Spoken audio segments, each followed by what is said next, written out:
Slovenija je majhna država, a zelo raznolika, saj leži na stičišču različnih biogeografskih regij, kar se odraža tudi na biotski pestrosti, torej tudi v velikem številu različnih vrst.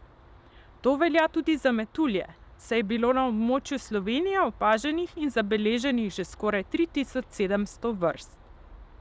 V ekosistemu imajo metulji izjemno pomembno vlogo. Vpetost v življenjsko okolje pa se tekom preobrazbe, torej od jajčeca, gosenice, bube in do odraslega metulja razlikuje. Vsak stadij ima specifične vire za rast in razvoj, kar pomeni, da je prisotnost in obstoj posameznih vrst odvisen od razpoložljivosti hranilnih rastlin za gosenice, nektarskih rastlin za odrasle metulje, pa tudi ustreznih mest za počitek, razmnoževanje in razvoj nemobilnih stadijev, kot sta jajčece in buba. Metulji so pomembni opraševalci in členi v prehranjevalnih spletih, saj so predvsem na stopnji gosenic pomemben vir hrane številnih plenilcev, kot so ptice, plazilci, kačji pastirji, pajki in drugi organizmi. Med hrano plenilcev se znajdejo tudi gosenice tistih vrst metuljev, ki se hranijo z nekaterimi kulturnimi rastlinami, kot so na primer poljščine ali sadno drevje, in so zato v kmetijstvu obravnavani kot škodljivci. S širjenjem kulturnih rastlin so se pri nas pojavile tudi tujerodne vrste metuljev, kot sta na primer koruzni in paradižnikov mol.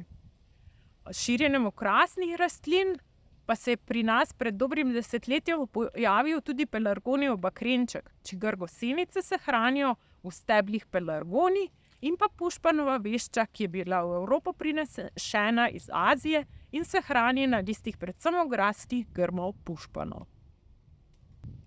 Današnja pestrost metuljev v Evropi je rezultat raznolike in ekstenzivne kmetijske rabe v preteklosti.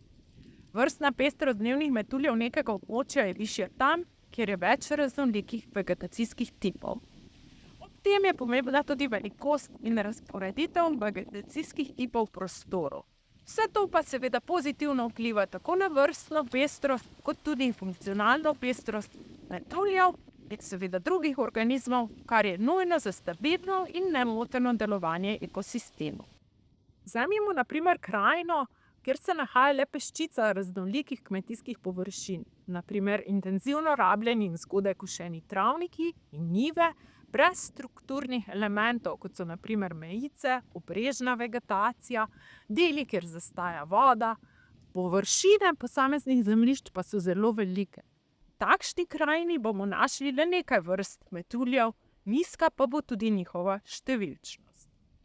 Če pa je raznolikost vegetacijskih tipov višja, na primer z več ekstenzivno rabljenimi travniki, mejicami, robnimi deli, zemljišča pa so manjša z večjim delom teh robnih površin, bo to vplivalo tudi na večje število metuljev, višja bo njihova številčnost in pa tudi funkcionalna pestrost.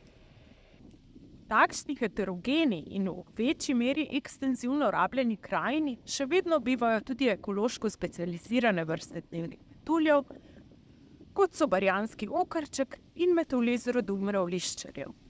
Z vse bolj intenzivno rabo travišč se namreč populacije specializiranih vrst metuljev zmanjšujejo in izginjajo, prevladovati pa začnejo generalisti, ki še lahko sledijo spremembam.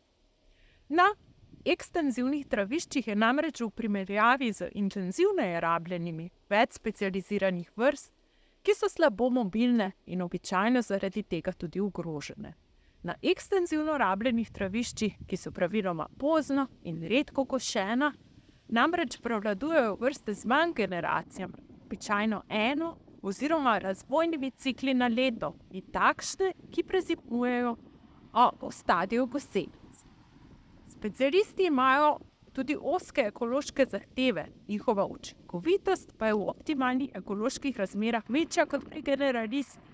Saj generalisti del energije namesto za trenutno učinkovitost v določenem življenjskem okolju porabijo za vzdrževanje mehanizmov, ki jim omogočajo večjo odzivnost in prilagajanje na spremembe.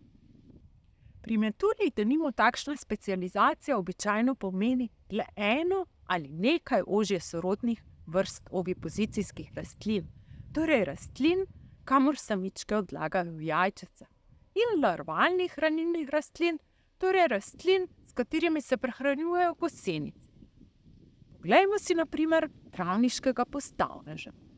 Na mokrotnih travnikih samičke travniškega postavneža odlagajo jajčeca v skupkih na spodnjo stran listov travniške izjevke, izjemoma tudi na kakšno drugo rastlino. Ko se izležejo gosenice, te živijo družno v svilnatih zapredkih oziroma gnezdih na listih izjevke, s katerimi se prehranjujejo vse do pomladi, ko se razkropijo. Vse intenzivnejša raba travnikov, pogosta in prezgodnja košnja vplivajo tako na razpoložljivost oviposicijskih rastlin, kot na direktno uničenje jajčec ali skupkov gosenic. Ker gnezda gosenic niso visoko nad tlemi, ima pomemben vpliv tudi višina košnje, zato je priporočljivo, da je višina reza na takih travnikih vsaj 10 cm nad tlemi. Kako pomemben vpliv ima košnja, tako čas, višina kot mesta košnje, kaže na primer ciljno upravljanje za namen varstva travniškega postavneža v Krajinskem parku Goričko v zadnjih letih. Tam je namreč edina mokrotna populacija travniškega postavneža v severovzhodni Sloveniji, zato so na določenih površinah travnikov ciljno označevali gnezda gosenic s količki, ki se jim nato ob košči izognejo. Rezultati 5 let kažejo, da je takšno ciljno upravljanje učinkovito, saj se je število gnezd gosenic v zadnjih letih povečalo. Mokrotni in drugi ekstenzivno rabljeni travniki so torej med najbolj ogroženimi in hitro izginjajočimi travišči v Evropi, kar je posledica načrtnega izsuševanja mokrišč v preteklosti in spremembah njihove rabe. Posledično pa so najbolj v upadu ravno specializirane vrste metuljev, ki živijo na vlažnih, mokrotnih traviščih. Na nekaterih območjih pa dnevne metulje ogroža tudi opuščanje tradicionalne, ekstenzivne rabe travišč, ki vodi v zaraščanje. Kratkoročno ima takšno opuščanje rabe na ohranjanje in pestrost nekaterih vrst pozitivne učinke, saj prve faze zaraščanja na travniku vodijo v vegetacijsko in strukturno heterogenost. Raziskave kažejo, da se vrstna pestrost in velikost populacij v prvih letih na zaraščajočih površinah zviša. Seveda pa dolgoročno tudi opuščanje rabe travišč vodi v izginjanje značilnih travniških rastlinskih vrst in posledično seveda tudi pestrosti metuljev, kar se odvisno od območja in hitrosti zaraščanja običajno zgodi po približno 10 do 20 letih po opustitvi rabe. Zaradi teh procesov se pestrost metuljev v Evropi v zadnjih desetletjih zmanjšuje. In Slovenija, kljub sicer svoji sicer visoki vrstni pestrosti glede na majhnost države, sledi tem trendu. Dnevne metulje, podobno kot ptice, uporabljamo kot bioindikatorje, s katerimi spremljamo stanje narave, biodiverzitete. Zaradi majhnih populacij, kratkega življenjskega kroga in kompleksnih ekoloških potreb namreč zelo hitro sledijo spremembam v okolju. Taksonomsko in ekološko pa so tudi med najbolje raziskanimi skupinami nevretenčarjev. Vsaj v nekaterih delih Evrope obstajajo daljši nizi podatkov, ki odražajo stanje in trende dnevnih metuljev. Ponekod v državah Zahodne Evrope, na primer v Veliki Britaniji in na Nizozemskem, imajo namreč dnevni metulji dolgo tradicijo opazovanja in sistematičnega spremljanja, medtem ko v vzhodni in južni Evropi temu ni tako. Zato je podatkov in obsega monitoringov bistveno manj. Za spremljanje trendov tudi dnevne metulje popisujemo večinoma na transektih. Ti podatki so osnova za izračun indeksa travniških vrst metuljev, ki kaže, da se je njihova številčnost v zadnjih 30 letih v Evropi zmanjšala za 36%. Izračun tega indeksa temelji na podatkih za 17 travniških vrst dnevnih metuljev, med katerimi so splošno razširjene vrste, torej tako imenovani generalisti, kot tudi specialisti, torej tiste vrste, ki imajo manjšo toleranco za spremembe dejavnikov v okolju v primerjavi z generalisti. Pestrost in biomasa žuželk, ne le metuljev, pa se zmanjšujeta tudi na zavarovanih območjih. Skoraj 30-letna raziskava biomase žuželk na zavarovanih območjih v Nemčiji je na primer pokazala kar 76% sezonski upad biomase žuželk. Sredi poletja pa se je biomasa letečih žuželk v 27 letih zmanjšala za kar 82%. Za nočne metulje pa pas predstavlja tudi svetlobno onesnaževanje.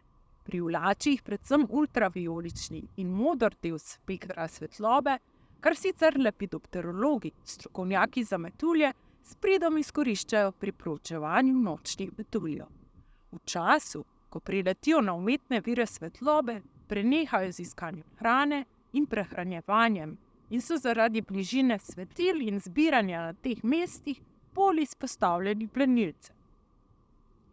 Ker torej to ni nujno potrebno, naj bo razsvetljava ponoči ugasnjena. Ker se temu ni moč izogniti, pa naj svetila svetlobe ne svetijo nad vodoravnico, saj tako zmanjšamo nepotrebno sipanje svetlobe naokrog.